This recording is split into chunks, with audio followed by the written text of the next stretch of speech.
Welcome to Highlight Your Healing. I'm your host, Shannon Roan.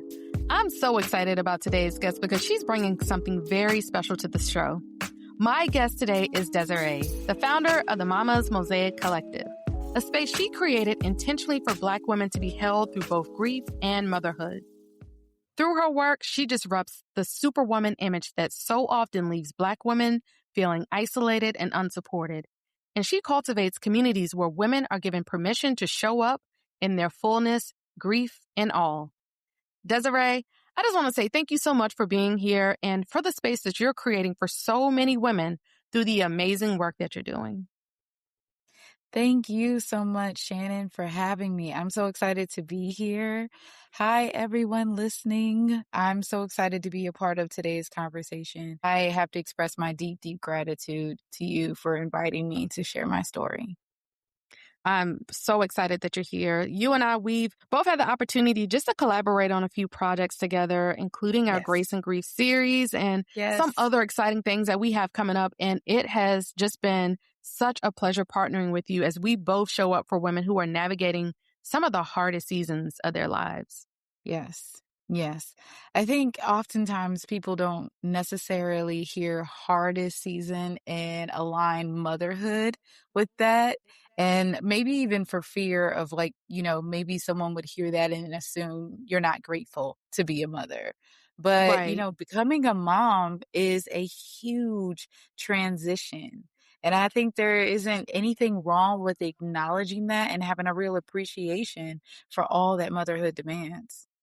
Absolutely. Before we get into today's conversation, I would just love for you to just start by introducing yourself and telling us a little more about who you are and then walking us through your journey. Yes. So, hi again, everyone. My name is Desiree Logan.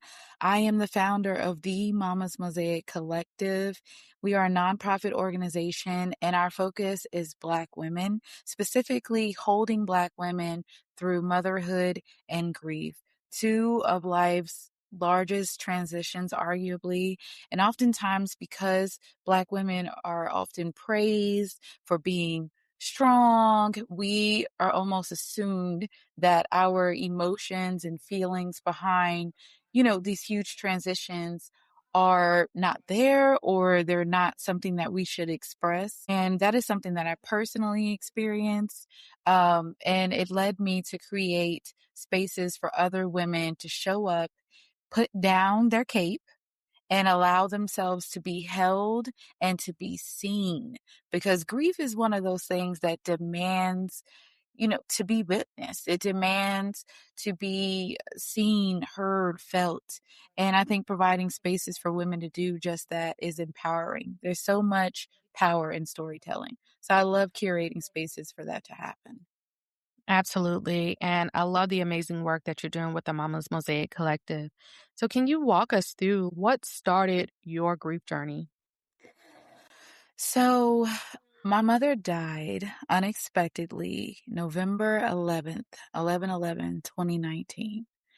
And, before my mom passed, I remember saying to people, I don't know how folks can live without their moms because that's just how close she and I were. We had such a deep relationship, and it just was unfathomable to me that I could have life beyond her physical existence.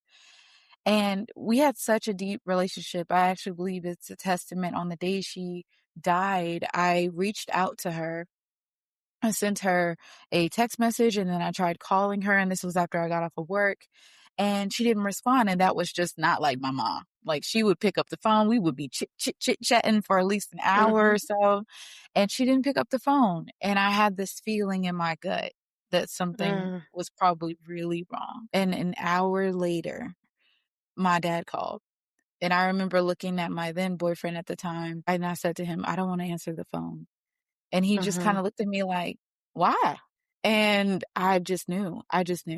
And sure enough, I answered the phone and my dad was hysterical, screaming, she's gone, she's gone. And from that moment forward, I mean, literally from that moment that I answered my dad's phone call, I wasn't able to grieve. I wasn't able to really comprehend what was happening because I immediately jumped into, you need to be performing CPR. You need to call the ambulance. You need to, you know what I mean? Giving Mhm. directives instead of actually allowing myself to feel. And that's when it started. When I stopped myself from feeling and instead handled the logistics of death and Mhm. focused on the logistics of death, created space for other folks to fall apart around me, but I didn't actually allow myself to feel the weight Mhm. of what was happening. And grief is, interesting like that because you may think that you're outrunning it, but it's always there. And it took some other huge life milestones that happened later. A couple of years later, I got engaged, and now I find myself planning a wedding. And then I found out I was pregnant. And it's just all these huge milestones that force you to think, oh, where's my person? Where's my Mhm. support person? I could always count on my mom to be there. And that's when I really started to feel the grief kind of creep up and rear its head. Then after having my son, between the transition of motherhood itself and the fact that, again, I hadn't actually dealt with my grief and I found myself alone often with my newborn, it Mhm. allowed all of it to hit me all at once. And I experienced postpartum depression that definitely was magnified by the grief attached to losing my mom. Well, I'm sorry about the loss of your mom, and thank you so much for sharing that. Can you talk a little more about that the postpartum depression because it's something that so many women experience, but we don't always feel safe talking about it, especially Right. Black women. So, Yes. how did the postpartum depression show up for you, and what was it like navigating that on top of everything else that you were already carrying? Yeah, so for me, the postpartum depression included suicidal ideation. It included just generally not really looking forward to the next day because I knew that I was going to be alone. I had Mhm. postpartum depression and postpartum anxiety. So, like any possible potential dangerous situation, my mind would, play it out. Like every scenario, I Mhm. could just be holding my newborn, walking down the steps and think, oh my God, what if I fell down the steps? Like Yeah. every possible scenario. And I generally was just afraid. I was afraid at home alone with him. I was afraid to go out with him because of all of the waiting, dangers that could be outside. And I really was kind of living in my own mental torment. And behind all of these thoughts was the recurring thought that, man, like I wish my mom was here. The extent where it almost felt punitive that Mm. I would experience motherhood in isolation. Why would I be the one to experience it this way? Especially when you get on Instagram and everyone's posting about, like how their mom is watching the baby so they can go get their nails Mhm. done or whatever the case. So it definitely just kind of all of the images I was seeing just kind of magnified her absence even more. And never mind all of the questions that you have when you're a new mom. I feel like for most women, we endeavor to become moms because of the relationship we have with our mom or even the lack Mhm. thereof. If your mom was absent, you may even be so bold to say, I want to be a mom so I can do it differently. So I can have the close relationship with my child that my mom didn't have with me. And for me, it was more so I endeavored to be a mom because I really enjoyed the relationship I had with my mom. And I knew more than anything, she would have loved being a grandmother. Loved. I really think I would have had to tell her to leave. Like I would have had to be like, "Mom, I got it. I got it, Mom. I got it. You can walk Right. away." Because she would have been there. I know she would have. So Mhm. all of these things happening, all of these huge changes just magnified the grief that was there. And grief Mhm. evolves, right? You Yeah. experience the initial loss, and then as you go through life, you're hitting these other milestones, and you constantly come back to that thought of like, man, I wish this person was here to see this. I know that they would have enjoyed this. So it was a constant background thought to already existing emotions just tied to becoming a new mom in a new community, not having many friends near me, and just generally feeling pretty isolated. Yeah, so when you talk about not having, any friends or maybe family around you, when we think about community and a support group, right? It's so Yes. important to have Mhm. community during those times of grief, especially as you were navigating also the postpartum depression and anxiety. And to kind of go back on that a little bit, there were moments where maybe I didn't even recognize I had postpartum anxiety. I didn't know a name for it because I had those Mhm. same fears. Like I was afraid to even go outside and walk in Right. my own neighborhood with my son. And I just Yes. kind of chopped it up to being maybe I'm just a new mom. So, I Mhm. don't know what I'm Mhm. doing yet. So I would Mhm. make up these excuses as to why am I so afraid to go outside? Because Yeah. I would think the worst of the worst, like something would happen. So Right. at that time, I didn't tell my doctor about it. I didn't talk about it because I Right. just chopped it up as, oh, maybe this is a normal thing. So I'm glad that you Yes. touched on that about the postpartum depression and anxiety because sometimes we put that on the back burner because we have so much going on that we have to do that we try to Right. suppress those feelings Yes. and emotions.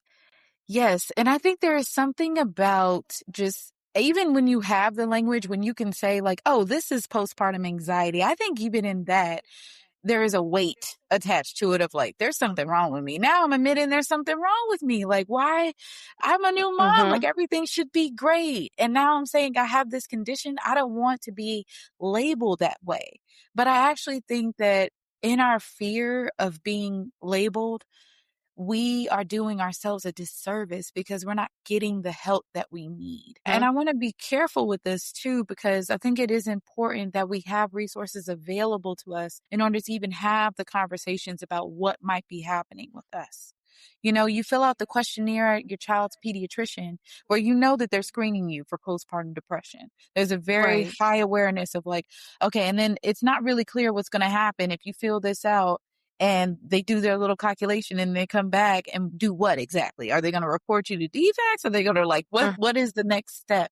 And I think that, you know, overall, our health systems can do a better job of outlining what support exists for moms. We're asking you to fill out this questionnaire, and these are the points of escalation. It's not an automatic, oh, we're taking your kid from you because there's something wrong with you. I think that we Right. do need that reassurance. I think it's really important. And I have to be honest, I didn't know at the time that it was postpartum anxiety. I wasn't thinking to myself like this is a postpartum anxiety thought. Like Mm-hmm. I didn't necessarily know at the time. I actually started doing some reading and I would Mm. kind of read over what symptoms could, you know, look like and I thought, "Oh wow, that's me. Like that's me. Like I'm dealing with that." And I actually recently posted about taking my son, he's almost 4. I took him to see the Easter Bunny. And in the post, I kind of mentioned, like, I get that at face value, that may not sound like much, but my husband was traveling at the time. I was alone with him. And I remember when I would be in that exact scenario where my husband was traveling and I felt like I could not leave. I could not leave the house. I was terrified of going out alone with my son. So it was a huge step for me, even at this, you know, with him at this stage, to go out alone with him. And I knew I Right. needed to celebrate it in that moment just to kind of give reverence for like how deep this thing is, like this thing called motherhood is, and all of the changes and deep feelings and emotions that can come with it. Right.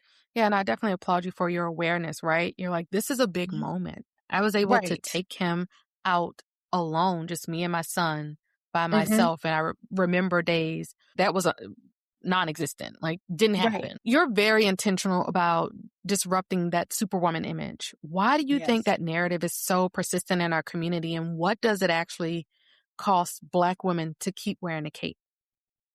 Oh, so I think it's so persistent in our community because it's actually a way of coping. I think that as a community, we are used to being underserved. We are used to having, you know, a lack of resources or even a lack of care, interest from others, from our community. and we have found ways to cope. You know, our resilience, our strength, those traits are hereditary. That is a part of the fibers of our being. That is what our ancestors were made out of, and we inherit that. So I know that to be true, but it is not an excuse to disregard our humanity. We hurt. We have deep emotions too. We need support. It's not always about our strength, but more so about Mhm. being a part of communities and villages strong enough to hold us when we need that support. And I think as women, as Black women, we have to require that of our village. We have to require that. We have to have the conversations with the folks around us of like, I need support, and support in this moment looks like A. You know, have those tough conversations, ask for the help that we need. I think that's another piece is like a part of our strength and resilience means a lot of us have trouble asking for help, myself included. Do you Me know how too. hard it Yeah. You know how hard I remember thinking, "Wow, I'm really low," and having to convince myself that I was cut out to be my child's mother, that I could do it, like, almost giving myself a pep talk, and Mhm. wanting to reach out and ask for help, and being almost embarrassed because how hard is it to admit that I, the mother of my child, am afraid to be alone with him? That is a hard thing to say out loud. And because of even having that thought, then that, of course, that would bring me back to, man, I wish my mom was here. Because who's the Mhm. one person I could say this to and not worry at all that she would judge Yeah. me? Your mom. Yeah. Yeah. Yeah. So when grief or those hard emotions start to resurface, how do you care for yourself now? Oh, so I'm in therapy. I was in therapy up until I had my son, and then I did not go to any more sessions, which was silly. My gosh. So I restarted when he was about 6 months, and I've been in ever since. That is huge for me. Just having that Mhm. space to really be present in myself, in my emotions, and having someone that I can confide in is a great way for me to just kind of cleanse, reset. In addition, Mama's Mosaic is my love letter to my mom. It Mhm. is my love letter to myself and all the other Black women who have learned to pretty much suffer in silence and not ask for the help that they need. Creating Grace and Grief and working with you and creating this space where Black women can come together and sit in their feelings of grief and have other people sit in it with them is a Mhm. way that I process my own. It is by creating communities that I wish I had when I was looking for them. That is one of the ways that I'm able to metabolize the grief that I'm experiencing.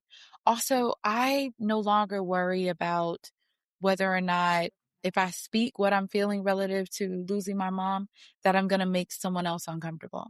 Now I just say Right. it. I just say it. I say Uh, it to my husband. I say it mhm. to my best friend. I just say it. If there's a moment where I'm feeling something really deep, or there's a song that came on, or because you know how it is, you have these symbols and things that trigger thoughts and emotions, and I'll just speak it now. And I don't worry so much about whether or not I'm making the other person uncomfortable because it's a release that I need. And instead, I just trust that our relationship is deep enough to where I Right. can say these things, right? Exactly. And I'm so glad you mentioned that because so many of us, we hold back, right? Because we're afraid of ruffling feathers and, Mhm.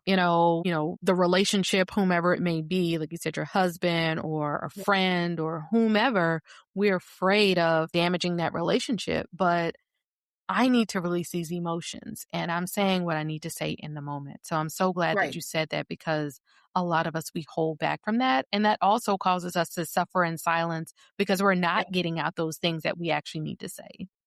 Yes, So yes, and then you almost expect the other person to know it. Like, "Don't you know that I didn't say what I was gonna say out of respect for how you might feel?" And it's like, "No, they don't know exactly. that, girl." They do They not don't know know that. exactly. Yes, and they can't have an appreciation for it because they Mhm. don't know what you're holding back from them. So, yeah, and the other thing I wanted to touch on really briefly, going back to your question about putting down the superwoman cape, the reason why I'm so passionate about that, disrupting that whole trope, is Mhm. it is hurting us. Black women Mhm. and women are the leading demographic in terms of new diagnoses of autoimmune disease. Like, trauma lives in the body. It Yes. lives in our bodies. So if we are not speaking, if we are not processing, if we are not metabolizing, it's not like it goes away. And now we have caused ourselves harm because Mhm. we are prioritizing the comfort of other people. That is problematic. And two things can exist. You can admit that motherhood is hard and that you need support and that some things you outsource. And you can also say, I enjoy being a mom. Two things can Mhm. be true. And I think that we first have to get, I mean, you and I have talked about this before, this word, Mhm. we first have to give ourselves Permission. permission Absolutely. to accept that two things are true. Because once we give Absolutely. ourselves that permission, then we can require it from everyone else around us. Permission is the word that I tell it to myself, Mhm, to clients, to others. Give yourself permission.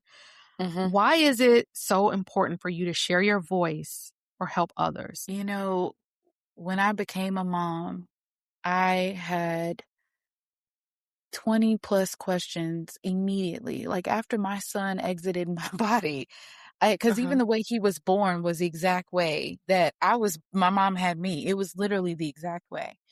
Wow. Exact circumstance. Like I was breech, he was breech. I was in labor for a while. I thought I was going to be pushing, and it turns out we're having a C-section. And I remember she told me, I pushed two babies out before you came. And that's when I knew you were a girl because you were different. You just had to come out different. She would say that to me all the time. So, but from the moment he entered the world, I had so many questions for my mom. Like Mhm. things that I now knew to ask. I just wouldn't have known to ask her before becoming a mom. And there was this deep yearning to know her on a deeper level. And my mom was a quiet woman. She lived a pretty Mhm. quiet life. And I'm choosing to be out loud with my story because I have seen how storytelling heals. I believe Yes. in the power of storytelling. And every time I tell my story, I honor everything my mom is and was to me. Every Mm. time I share my story, I honor everything my son, my husband, everyone who loves and cares about me, how they've held me up. I honor them. And I honor women who endeavor to become moms and may not have metabolized their grief and don't even really realize how grief can show up in motherhood. Because I think when Mhm. people hear that I focus on grief and motherhood, they probably immediately think like pregnancy loss, fertility struggles, but I am really more focused on grief as a pre-existing condition. Like you've lost someone previously and now you endeavor to become a mom. How do these two things intersect? Because it is important that we are aware of how grief is showing up in our bodies so that we can heal it, so that we can process it. And we know that's an ongoing journey, but many of us are running from it, myself included. So I do it as a way to honor my mom, myself, the people who love and care about me and who have supported me. And I do it as my love letter truly to Black women because I want better for us. We are Right. humans and we are allowed to feel and process, and we don't have to be everything to everyone. We don't, and lose ourselves in the process. Right. And so often we try to be Yes, everything yes, to yes. everyone and then end up losing ourselves in the process. But give yourself permission to not be everything to everyone. Yes. Yes. I mean, so often we do it that people require it, to a certain Mhm. extent. So folks have come to expect it from Black women. Like, we will just do Right. because we can do. And simply because you can do something doesn't mean that you should. So, yeah. So when we think about the Mamas Mosaic Collective, what do you want women to feel the moment they enter that space? I want women to feel safe. I want them to feel welcomed. I want them to feel held, seen. I want them to feel unapologetic. I want them to feel like they can be honest and audacious, because it is my goal that when women leave any of the spaces that I have created, that they leave with a certain amount of audacity that allows them to show up differently in their life. Different in the sense of, like, I'm no longer going to suppress my feelings. I'm no longer going to think I can't ask for help. I'm Mhm. no longer going to pretend like that loss I suffered, that transition, that change hasn't impacted me as deeply as it has. I'm going to give Mm. my feelings space. That is what I truly hope for every woman that has entered a space that I have crafted. I want them to leave with those exact sentiments. I love that. Well, Desiree, thank you so much for sharing your story, for your vulnerability, and just thank you for the space that you've created for other women who are walking through a loss that is often carried quietly. Thank you. Thank you, Shannon, for allowing me to be a part of your show. I'm so grateful to be here. And thank you for allowing me to share my story. Yeah. So before we close, can you just share with our listeners where they can connect with you and learn more about the Mamas Mosaic Collective and all of the amazing work you're doing? Yes. Before I do, I just want to make sure I say this. I am truly grateful for all of the work that you do. I am grateful that you and I cross paths. I am so Yes. excited about the work that we're doing with Grace and Grief, the community that we have Mm-hmm. created, all of the positive feedback we have received. I am just so grateful for our partnership in working with Black women. And you are an important voice. You are so needed. The work you're doing is so needed. So thank you for showing up as you do for women, for all of us who are trying to navigate such deep transitions in life.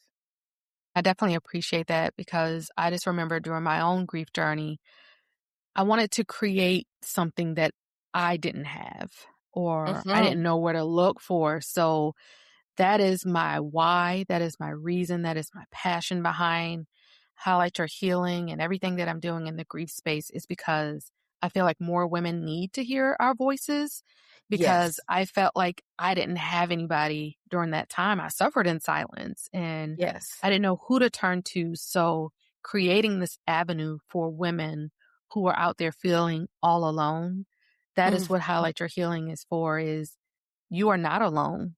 And Yes. it is my hope that with this podcast and with Grace and Grief and all of the other amazing things that we're doing for our community, they have a Mhm. voice. They can show up, speak up, name their grief. All of those things that Yes. we're doing, we're putting out there that you are not alone. Yes. Yes, and really quickly, David Kessler, he wrote a book, Yes. Mm-hmm. Finding Meaning. I read that Mm-hmm. book and I bawled because it put Mm, into perspective the work that I was doing with Mama's Mosaic. I realized mm-hmm. that starting this nonprofit has been my own way of finding meaning in the loss of my mom. Because my mom was 55 when she passed. Like, she passed relatively young, and there was a lot of anger that I harbored. And now doing this work, it has been its own way of me, like, finding meaning of her death, but also you just making sure that it's meaningful. Like, if I endeavor to stay here after losing Right. one of the closest people to me, because it's definitely one of the bravest things I've ever done, then need to make sure it means something. So I align with you so much when you talk about how, Highlight Your Healing has been a part of meaning for you. Um, Absolutely. s- so my socials and all the ways you can find me. I have my website. I'm so excited about my website. So it's Yay! mamasmosaic.org. Please visit it. There's a contact sheet on there if you are interested in being a part of any of our programs or just interested at all in chatting with me. I would love to meet with you. And my email is heymama@mamasmosaic.org. And you can find me on IG at mamas_mosaic. So yes, let's connect. Awesome. I love all of that. If you want to connect with Desiree, all of her information will be in the show notes. And if this episode resonated with you, do me a favor, share it. Send it to a friend, a family member, somebody in your circle who needs to hear that healing and purpose are still possible for them. And don't forget to subscribe so you never miss an episode, because trust me, we have more incredible guests and conversations coming your way. And if you haven't already, like and leave us a review. It helps more women find this show and join this community. And until next time, keep highlighting your healing.